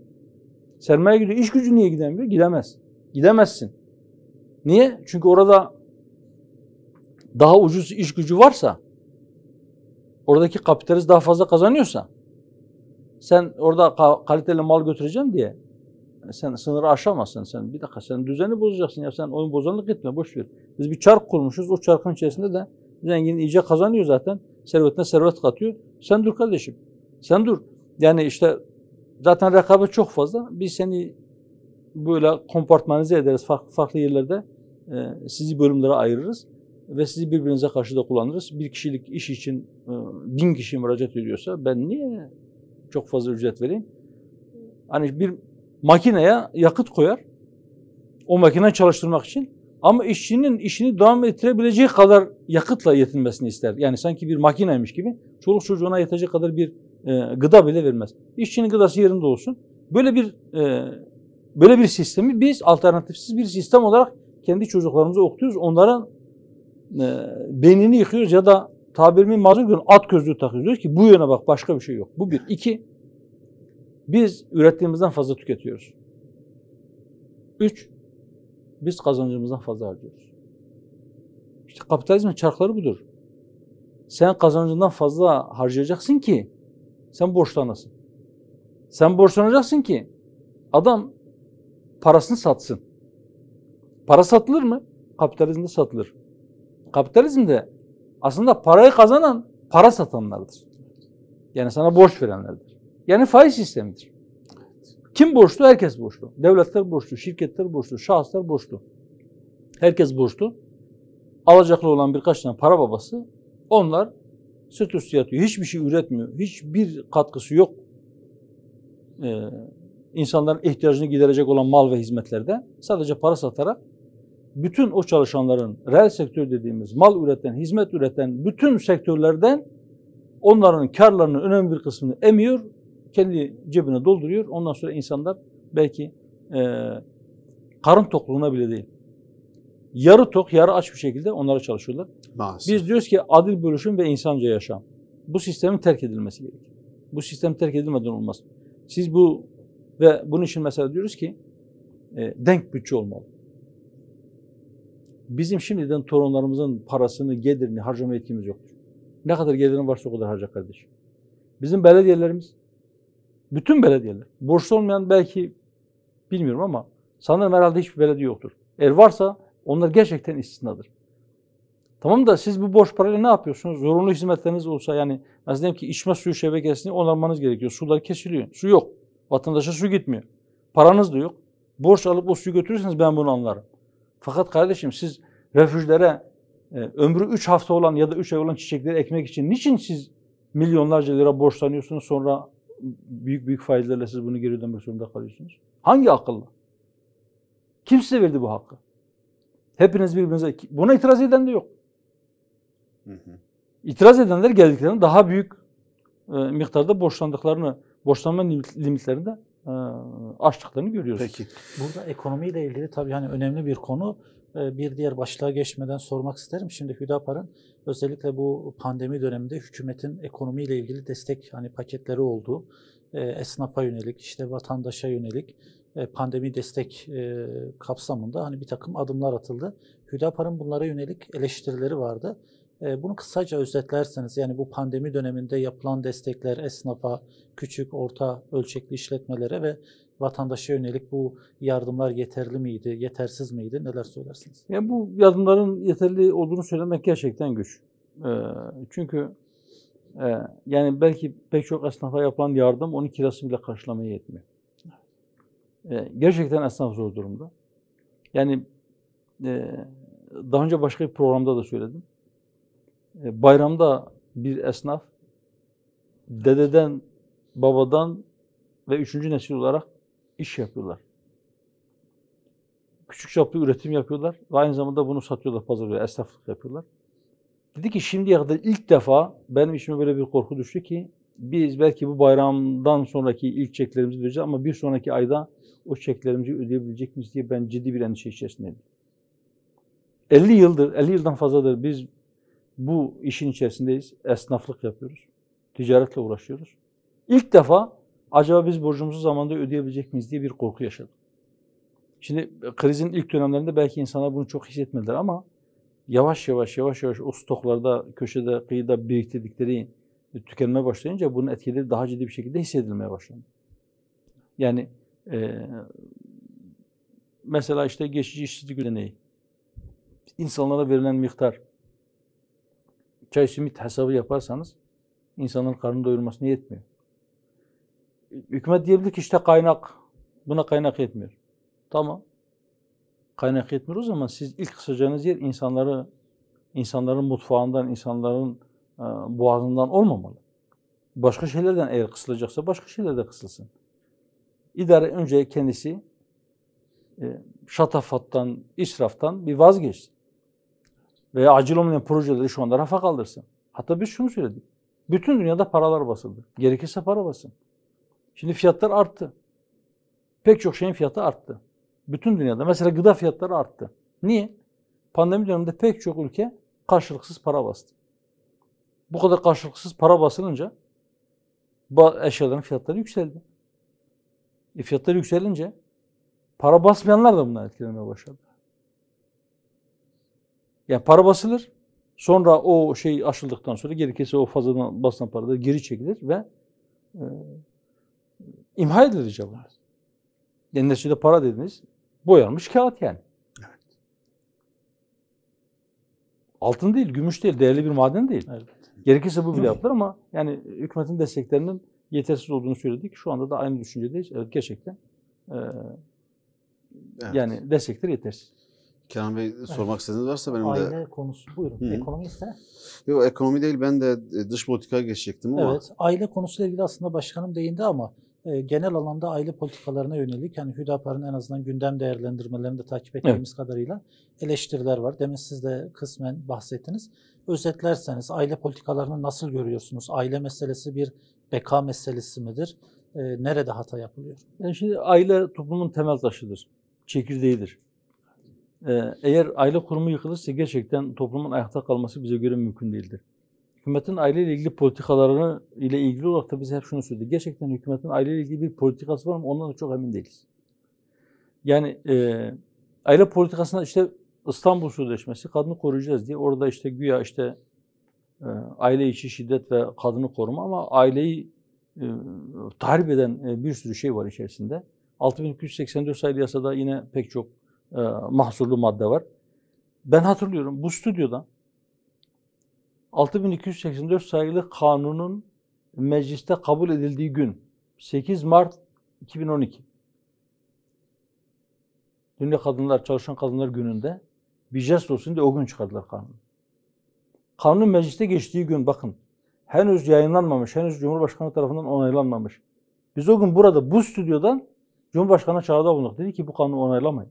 Bakın bu kanun aileyi perişan edecek. Fakat sesimiz duyulmadı. Bazı işte feminist grupların işte yaygaralarına papuç bıraktılar. Aile kurumu şu anda gerçekten içler acısı bir halde. Bu tartışma götürmez bir gerçek. Yani hükümetin içerisinde işte Aile ve Sosyal Politikalar Bakanlığı'nın olması çok bir şey ifade etmiyor. Aile ve sosyal politikalar. Şimdi aile politikaları da bunun içinde mi yoksa aile ama öbür tarafta da sosyal politikalar var. İşte Aile Bakanlığı ya da Aile Politikaları Bakanlığı. Peki ne yaptı bu bakanlıklar aileyle ilgili? Bakalım işte yani şu aile ne durumda? 20 sene önce aile ne durumdaydı, bugün ne durumda? 20 sene önce evlilik yaşı neydi, şimdi ne durumda? 20 sene önce boşanmaların evliliklere oranı neydi, şimdi ne durumda? Bütün bunlar hepsi olumsuz manada bir tabloyu gözlerimizin önüne seriyor. Bu anlamda hükümetin aile politikalarıyla ilgili sınıfı geçtiğini söylemek imkansız. Çok ciddi zararlar verildi. Bundan sonra bu telafi edilebilir mi? Zor ama imkansız değildir. Ama bunun için ciddi bir irade gereklidir. Fakat şunu da unutmamak gerekir. O aileyi yıkmayı kendisine hedef edilmiş olanlar aileyle ilgili olumlu bir adım atıldığında yine yaygarayı koparacaklardı. Bundan herkes emin olsun.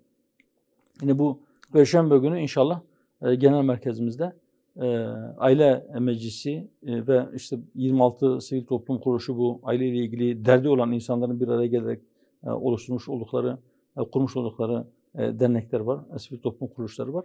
İnşallah onlarla bir araya geleceğiz. Bu hem aile politikaları ile ilgili yanlışlıkları beraber belki fikir tartışında ve onların yapmış olduğu çalışmaları destek anlamında bize de bir ziyaretler olacak. O gün de inşallah fırsat olursa basına da bu konuyu daha etraflıca açıklayacağız. Dış politika da elbette ki önemli. İç gündem, iç politika önemli olduğu kadar dış politika da önemli. Öncelikle şunu sormak istiyorum. Siz Türkiye'nin dış politikasını nasıl değerlendiriyorsunuz ki iktidara aday bir partisiniz, iktidar olmak istiyorsunuz. İktidar olursanız nasıl bir dış politika izleyeceksiniz? Bu anlamdaki değerlendirmenizi de almak isteriz. Yani şimdi Türkiye'nin dış politikası derken yani dış politika çok farklı alt başlıkları olan bir mesele olduğu için toptan olarak Türkiye'nin dış politikası iyidir veya kötüdür deme şansına sahip değiliz.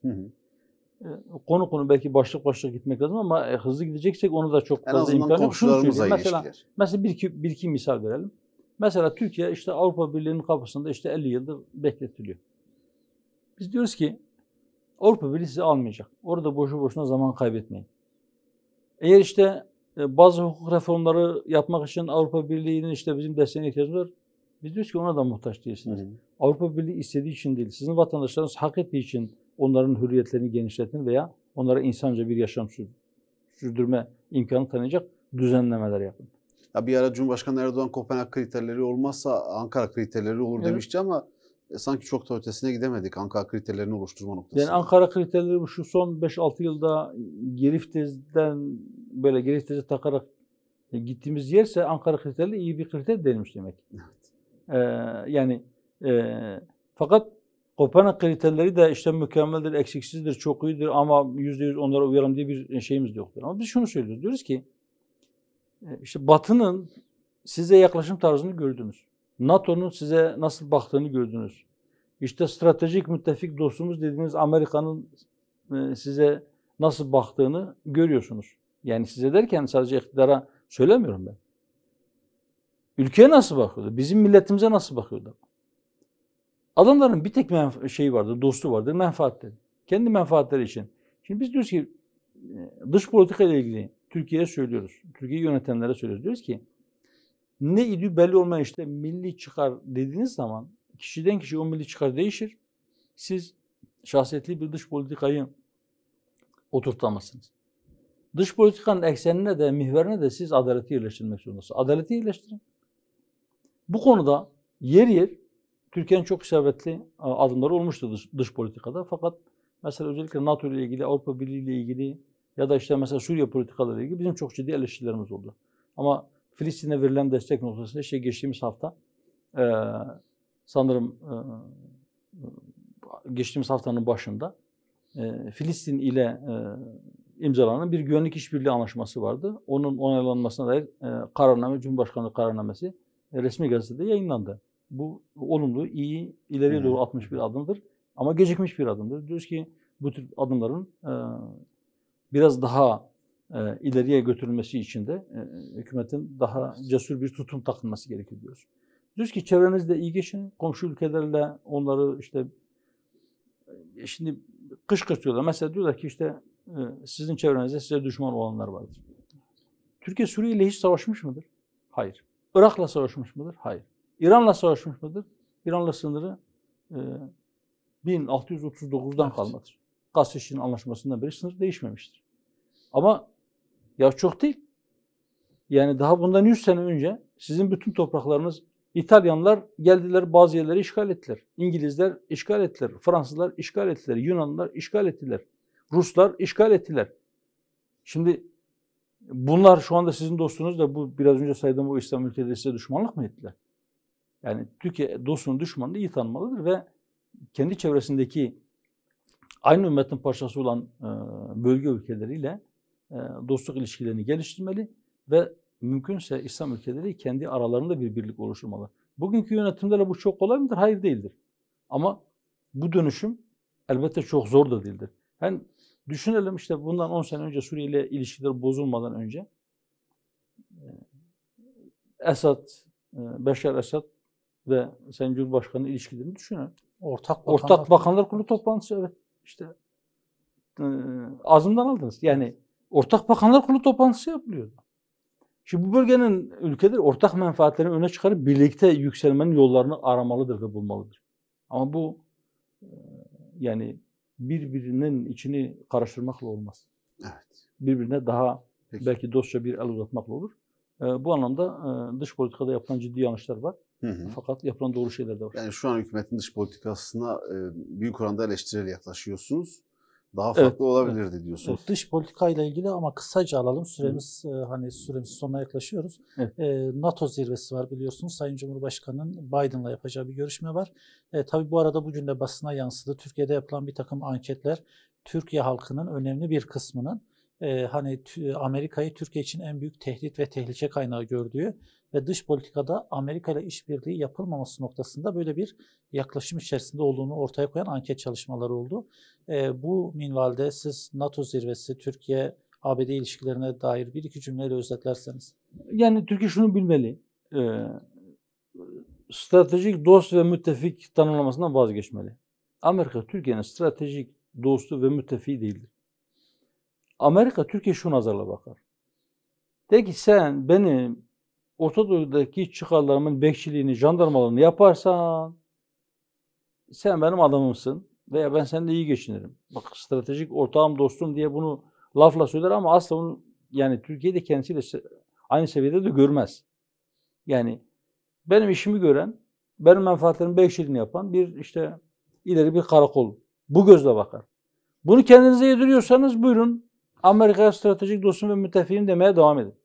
Ama eğer siz, hayır kardeşim, devletler arası ilişkide karşılıklı saygı ve ortak çıkarlar temelinde olabilir ve siz bana inanmadığım bir şeyi, adaletsiz bir şeyi, bir zulmü de asla yaptıramazsınız. Ben sizin adınıza gidip sizinle birlikte hiçbir yerde bir zulme ortak olmam demek istiyorsanız o zaman siz Amerika ile birlikte hareket etmeyeceksiniz. Çünkü Amerika asla size dost değildir. Bundan sonra da dost olmayacaktır. Onun bir tane dostu vardır ya da iki tane dostu vardır. Bir tanesi İngiltere'dir. Çünkü Amerika bir anlamda İngiltere'nin ondan daha fazla irileşmiş yavrusudur. Evet. Bir de Amerika yöneten Siyonist akıldır. Orta Doğu'daki onun bir tane müttefiği vardır. O da Siyonist işgal rejimidir. Bu tabii dış politikayı bitirdik ama iç gündemle ilgili güncel bir iki soru. Bunu birleştireyim isterseniz. Şimdi bir tanesi demin aslında satır arasında geçti ama güçlendirilmiş parlamenter sistemle ilgili bir takım partilerin, muhalefet partilerinin çağrıları var. Evet. Mevcut başkanlık sisteminin Türkiye'de işte tek adamlığa Türkiye'yi götürdüğü, meclisi ve bakanlar kurulunu ve denetleme mekanizmalarını atıl bıraktığı noktasında eleştirileri var. Siz tabii başkanlık sistemine geçişte hani evet demiştiniz Hüdapar olarak. Dolayısıyla hala aynı noktada mısınız? Güçlendirilmiş parlamenter sisteme geçişi savunur musunuz ya da destekler misiniz? Ya ben bunu kısaca geçeyim. Perşembe günü inşallah bu konuyla ilgili de biz daha detaylı basına açıklamalarda bulunacağız.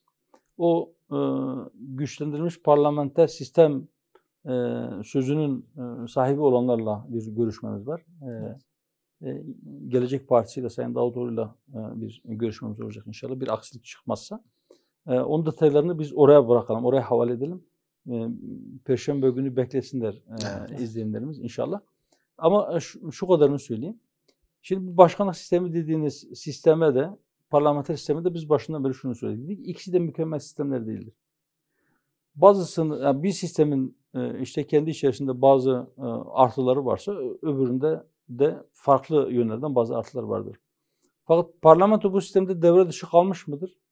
Doğrusu bunu söyleyenlere biz şunu söylüyoruz.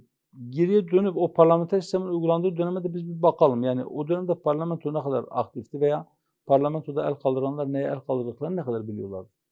Bir. İki, şu anda mesela şu andaki sistemde evet bununla ilgili en fazla söylenen şeydir ki işte güçler ayrılığı ortadan kalktı, yetkiler tek elde toplandı. Şu andaki sisteme göre Cumhurbaşkanlığı kararnamesiyle bazı işler düzenlenebilir. Ama yine anayasada şu hüküm var. Meclis Cumhurbaşkanlığı kararnamesiyle düzenlenen konuda bir kanun çıkarırsa kanun hükmü uygulanır. Yani kararname kendiliğinden devre dışı kalmış.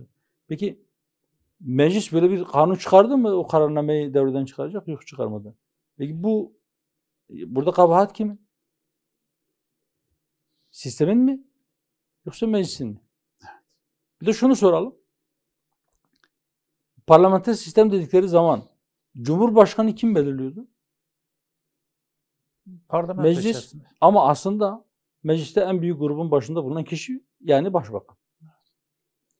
Peki o zaman mesela işte yasal düzenlemelerle ilgili olarak şimdi hükümetin getirmiş olduğu ve muhalefetin getirmiş olduğu kanun tasarı ve teklifleri vardı. Görüşme usulleri bile farklıydı.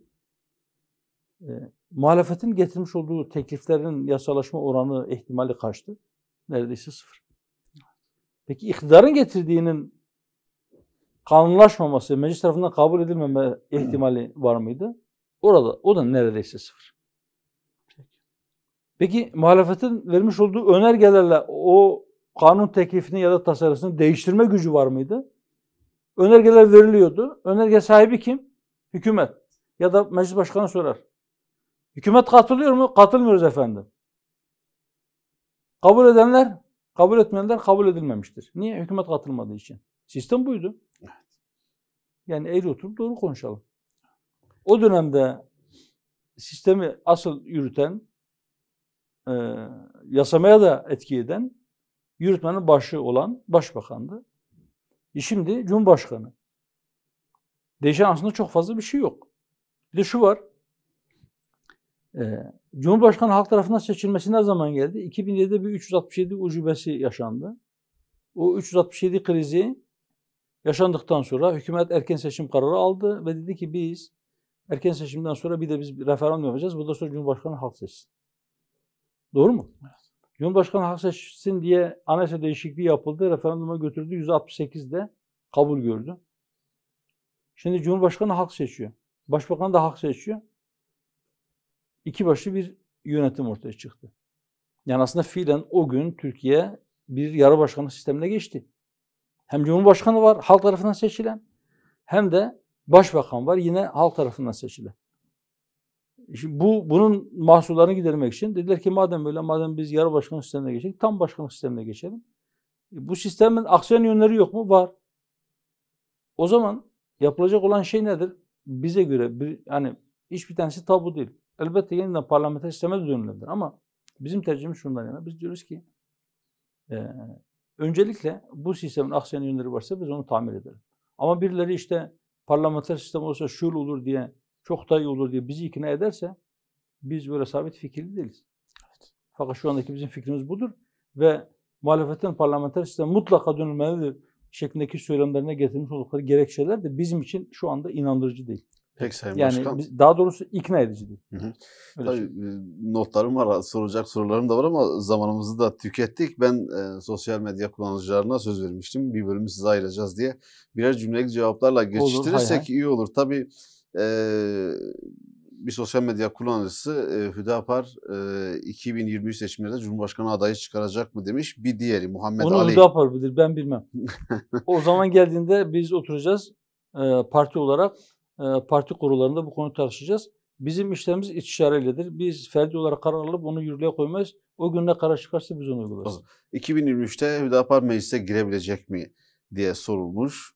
Hüdapar meclise girmek için çaba gösterecektir. Girer girmez onu biz şu andan bilemeyiz. Yani inşallah girer diye temenni ediyoruz. Tabii bizim de sorularımız içerisinde vardı. Abdullah Bulduk bir başka sosyal medya kullanıcısı. Erken seçim hakkında ne düşünüyorsunuz diye sormuş. Erken seçim olma ihtimali çok düşüktür. Neden düşüktür? Çünkü erken seçime karar verecek olan iki tür mekanizma vardır. Bir, ya Cumhurbaşkanı istifa eder ve seçimlerin yenilmesine karar verir. Meclisi fesheder. Bu durumda hem Cumhurbaşkanı hem de meclis seçimi beraber olur. Ya da meclis karar alır, nitelikli bir çoğunlukla, 5'te 3 çoğunlukla karar alır. Seçimlerin yenilmesi öyle olur.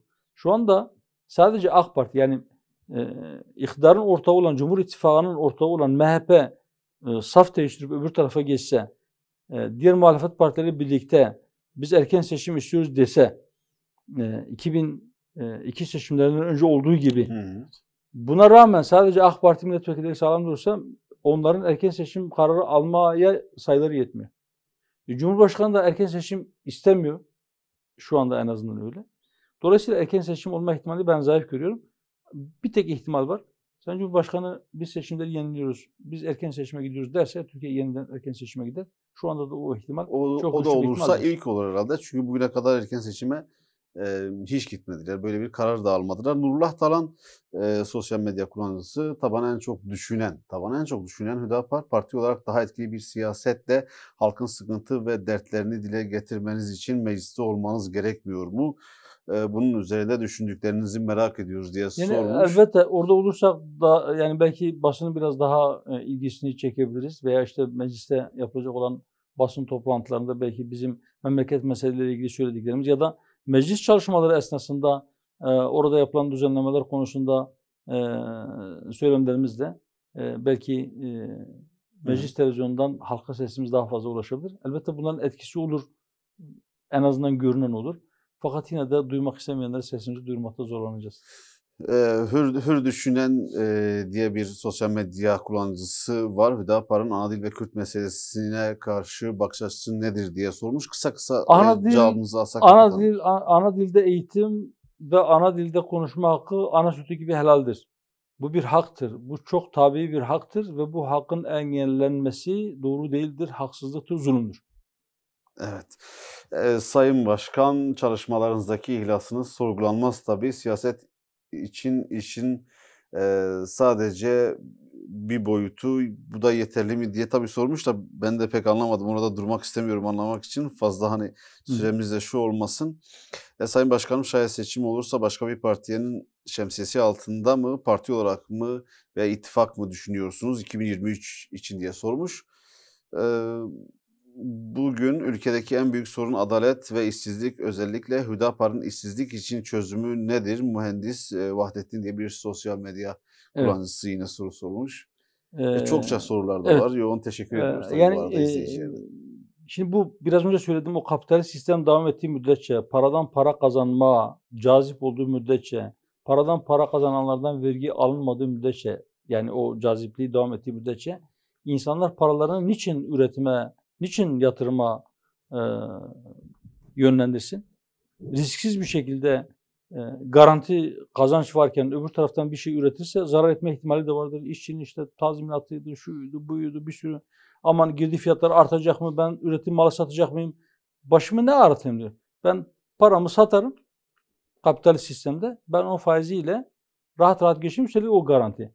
Şimdi siz bu sistemi terk etmediğiniz müddetçe eğer paranın çok önemli bir kısmı yastık altında ya da bankada kalıyorsa nasıl bunlar üretime veya reel sektöre akacak? Nasıl insanlar iş bulacak? Ama siz bu sistemi kaldırırsanız para mal değildir kardeşim. Para satılmaz. Parayı satmak yasaktır dediğinizde para o zaman üretime yönelecek. Üretim için de istihdam gelecek. Peki. O yüzden diyoruz ki yani şimdi bakın bu ekonomi büyüyor diyorlar ya. Büyüyen aslında reel sektör değil. Üretim sektörü değil. Finans sektörü. Bir ülkede eğer finans sektörü reel sektörden çok daha büyükse oradaki çarpıklık çok fazladır demek. İşsizliğin en büyük sebeplerinden bir tanesi de bu.